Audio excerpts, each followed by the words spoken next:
এয়ারপডে গান শুনলেই কি ব্রেন ক্যান্সারের ভয়? বিজ্ঞান কি বলছে? কাজের ফাঁকে বা অবসরে এয়ারপড গুঁজে গান শোনা আজ অনেকেরই নিত্যদিনের অভ্যাস। তবে সোশ্যাল মিডিয়ায় ছড়ানো নানা পোস্টে দাবি করা হচ্ছে ব্লুটুথ এয়ারবাড নাকি মস্তিষ্কের ক্যান্সারের ঝুঁকি বাড়ায়। এই আশঙ্কার মূল কারণ হলো ইলেকট্রোম্যাগনেটিক রেডিয়েশন বা ইএমএফ।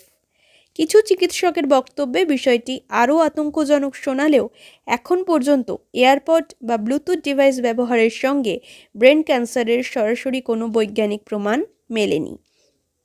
আসলে সব রেডিয়েশন সমান ক্ষতিকারক নয়।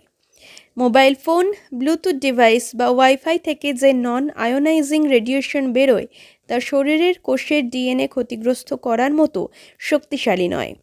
বিপরীতে এক্স রে বা গামা রের মতো আয়োনাইজিং রেডিয়েশনই ক্যান্সারের ঝুঁকি বাড়াতে পারে।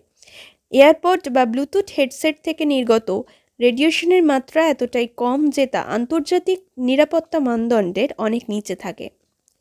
বিশ্ব স্বাস্থ্য সংস্থা হু ও ন্যাশনাল ক্যান্সার ইনস্টিটিউট এনসিআই এর মতে দীর্ঘদিনের গবেষণাতেও মোবাইল বা এয়ারপড ব্যবহারের সঙ্গে ক্যান্সারের নিশ্চিত যোগসূত্র পাওয়া যায়নি।